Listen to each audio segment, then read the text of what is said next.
All right. So John 8:44. I'll start by reading the text, and it says, You are of your father the devil." And this is where Yeshua is speaking to what John calls the Jews. And he says, "And your will is to do your father's desires. He was a murderer from the beginning and does not stand in the truth, because there is no truth in him. When he lies, he speaks out of his own character, for he is a liar and the father of lies." So the anti-Semitic claim here is that the Jews are evil; they are children of the devil, and this is a really harsh accusation. And if you read it in that way, where he uses the phrase "the Jews," hoi judaioi, throughout his gospel, you can see how this has been used by anti-Semites to say that Jews are evil; they're children of the devil in general.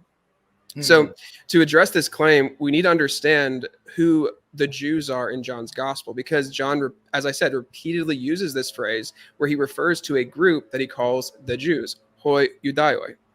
So, I want to start by arguing that in John, usually the Jews does not mean all Jewish people. And so I'm going to give some examples to show why that's the case. So look at the first usage of the word, the phrase "the Jews" in John. It's in John chapter 1, verse 19, where we read, "And this is the testimony of John, when the Jews sent priests and Levites from Jerusalem to ask him, 'Who are you?'" And then skipping down to verse 24 through 25, "Now they have been sent from the Pharisees. They asked him then, 'Why are you baptizing, if you are neither the Messiah nor Elijah nor the prophet?'" So here you have the Jews who sent priests and Levites. Are priests and Levites not Jews also? Right? So what John is doing here is he's identifying the Jews in the beginning of his gospel as coming from the Pharisees, a specific Jewish group. In John 7, verse 1, it says, "After this, Jesus went about in Galilee. He would not go about in Judea because the Jews were seeking to kill him." So are we to think that there were no Jews in Galilee?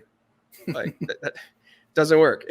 John is talking about a specific group of Jews. In John 7, verse 11 through 13, John says, "The Jews were looking for him at the feast and saying," Yeshua, Jesus, "and saying, 'Where is he?' And there was much muttering about him among the people. While some said, 'He is a good man,' others said, 'No, he is leading the people astray.' Yet for fear of the Jews, no one spoke openly of him." So these are Jewish people that are afraid of the Jews. But my point here is that throughout John's gospel, you see that the Jews is usually a specific group among other Jewish groups, among other Jewish people.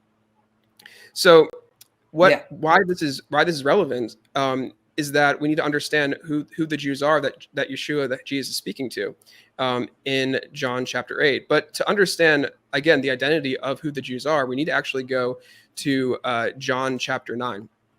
So I'll read what John chapter 9 says, because this is a text where Yeshua, or Jesus, heals a man who was born blind. And in verse 24, the Jews, where John says, the Jews interrogate the man, and they say, and this is what it says.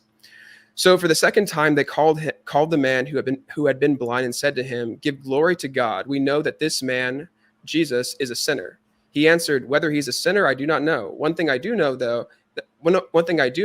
that though I was blind, now I see.' They said to him, 'What did he do to you? How did he open your eyes?' He answered them, 'I have told you already, and you would not listen. Why do you want to hear it again? Do you also want to become his disciples?'"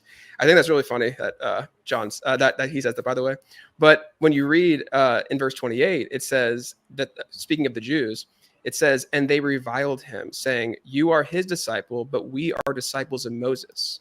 We know that God has spoken to Moses, but as for this man, we do not know where he comes from.'" So that's key. Because there's this one scholar, his name's Martinus C. de Boer, and in his essay, "The Depiction of the Jews in John's Gospel, Matters of Behavior and Identity," he writes this, highlighting the significance of John 9. He says, "The interrogators," the Jews here, "define themselves not with reference to the region in which they live or originate, nor with reference to their ethnic identity, but with reference to Moses, that is, in religious terms. The Jews in the narrative thus understand themselves to be, above all else, disciples of Moses. And it is as such that the Johannine Jesus repeatedly enters into debate with them." So De Boer's he points out that the interrogators of the formerly blind man, they're making a strong stance that if you follow Jesus, you are not a disciple of Moses.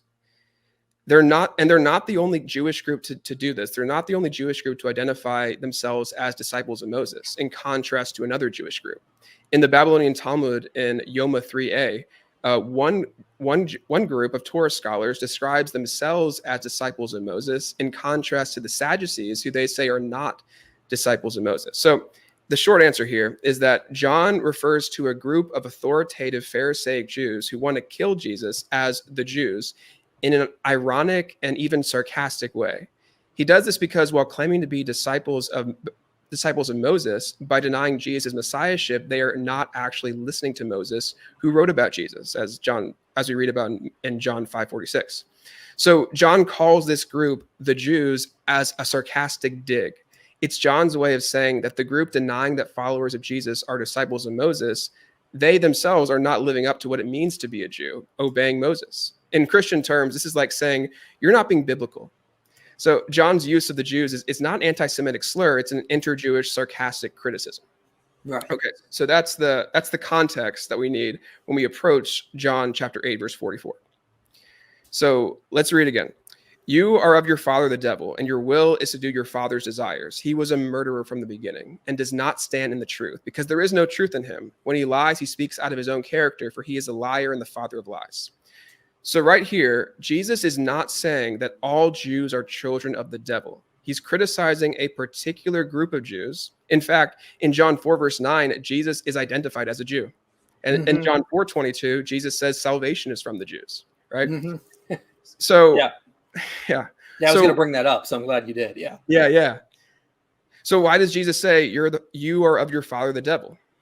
It's a good question. So he's saying this because this group is seeking to kill him. Just read John 8:37 through 44, where he says, I know that you are offspring of Abraham. I know that you are offspring of Abraham, yet you seek to kill me because my word finds no place in you. I speak of what I have seen with my father, and you do not know, and you do what, I speak of what I've seen with my father, and you do what you have heard from your father. And skipping to verse 41, we read, they said to him, we have one father, even God. Jesus said to them, if God were your father, you would love me, for I came from God, and I am here. I came not of my own accord, but he sent me. Why do you not understand what I say? It is because you cannot bear to hear my word. And then that's where you get the passage in John 8:44, where he's calling them, their father is the devil, where he says, you are of your father the devil, and your will is to do your father's desires. He was a murderer from the beginning. So Jesus claims that these Jews are of their father, the devil. And he's not saying that they are biologically from the devil. Like these Jewish people are these creatures that are spawns of Satan. That's not what he's saying there, right? He's saying that the devil is the father of their hate for him and their desire to kill him. He's the originator of that desire and that behavior that they have, seeking to kill him. I mean, remember what Jesus said to Peter when he told Jesus that he shouldn't go up to Jerusalem to suffer, die, and rise from the dead? In Matthew 16:23, Jesus says to Peter, get behind me, Satan. You are a hindrance to me, for you are not setting your mind on the things of God, but on the things of man. So when Jesus calls Peter Satan, we know that he is not saying that he is actually an incarnation of the devil. He's saying that the action of trying to stop Jesus from going to Jerusalem to fulfill God's will is coming from Satan. That's not from God. And we see the same thing in John 8:44. Jesus is saying that a particular group of Jews, that their hate for him and their desire to kill him comes from the devil. So John 8:44 is not anti-Semitic at all. It's an intra-Jewish debate between the Jewish Jesus and Pharisaic Jews. He speaks to them with such strong language because he's so close with them. They're part of his Jewish community, his Jewish family.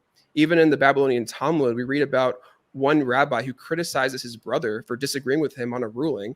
And in his criticism, he calls his brother the firstborn of Satan. So Jewish people argue, and it can get heated, but that doesn't equate to anti-Semitism. It's like calling your brother an SOB. Yeah, exactly. Yeah, let's not do that. But yeah, this is, what this reminds me of is like I'm from Pittsburgh, and so the Pittsburgh Penguins are a hockey team there, and sometimes they would play, like, for example, a team from Canada, and they'd say, like, we're going to annihilate those Canadians. It doesn't mean we're going to beat every Canadian. It's talking about a particular group coming across to play a hockey game. As you guys pointed out, if you look in the context, clearly John is referring to a specific group, not all Jews, which should make obvious sense since Jesus was a Jew. His disciples were Jewish. It's like, guys, come on. There's a little reason here, you know? Yeah. And the author of John was Jewish too. Right.